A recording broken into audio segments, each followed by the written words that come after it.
นกันไปเดินกันมาแบบนี้เลยเด้อทุกคนเลยเจ้าเนี่ยพิเศษเบอร์6เนี่ยรับนักท่องเที่ยวเยอะมากๆเลยเด้อทุกคนเลยนี่แหละเที่ยวไทยที่ดังมากๆมาแรงมากๆของประเทศไทยเรือดินเนอร์ประเทศไทยไอคอนสยามมาแล้วท่านผู้ชมมาแล้วมาเทียบท่าที่2ของไอคอนสยามเจ้าพระยาพิเศษเบอร์6มารับนักท่องเที่ยวอยู่ไอคอนสยามท่าที่2ไปเที่ยวล่องแม่น้ำเจ้าพระยาที่สวยงามมากๆเลยท่านผู้ชม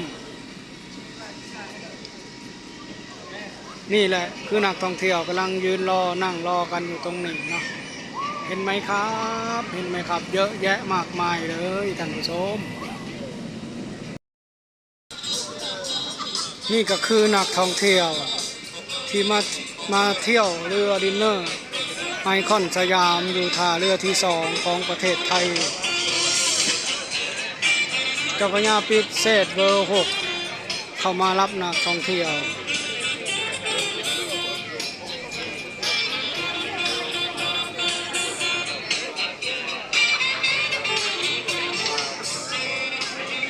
นี่ก็จะเป็นช่วงเวลาทุ่มหนึ่งเด้อท่านผู้ชมเลยนักท่องเที่ยวก็ทยอยเดินกันมาแบบนี้เลยเดินกันไปเดินกันมาแบบนี้เลยเด้อท่านผู้ชมเลยเจ้าพระยาพิเศษเบอร์6เนี่ยรับนักท่องเที่ยวเยอะมากๆเลยเด้อท่านผู้ชมเลย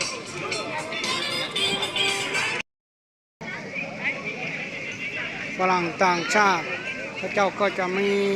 หลายประเทศมากๆมาเที่ยวเรือดินเนอร์ประเทศไทย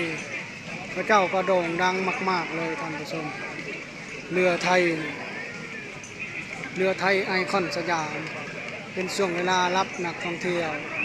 ไปเที่ยวล่องแม่น้ำเจ้าพระยาที่สวยงามมากๆอยู่ตอนนี้นะ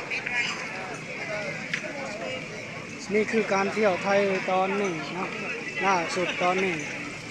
มื้อนี้ก็จะเป็นวันอังคารวันที่10ใครๆก็ฝากกดไลค์กดแชร์กดติดตามคอมเมนต์ติชมได้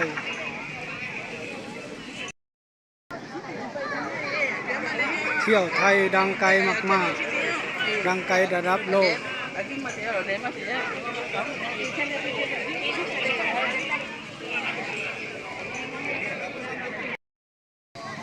พระเจ้าเริ่มทยอยเดินแล้วท่านผู้ชมเดินลงเรือดินเนอร์แล้ว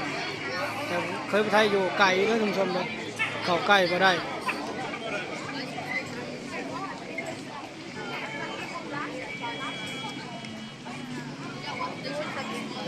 ทยอยเดินกัน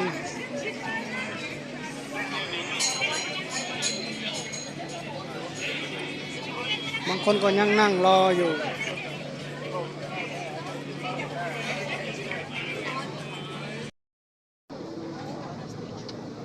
มาดูการเที่ยวไทยนี่โอ้ยผู้สาวสักลายยันเต็มหลังเลยน่าจะเป็นคนไทยได้ผัวฝรั่งนะสักลายยันเต็มหลังเลย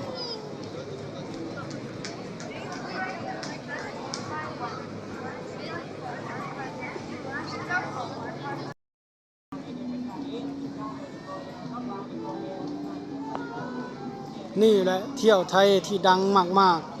มาแรงมากๆของประเทศไทยเคยไทยฝากกดไลค์กดแชร์กดติดตามคอมเมนต์เคยไทยขอจบคลิปแค่นี้ก่อนพอกันคลิปหน้าขอบคุณครับ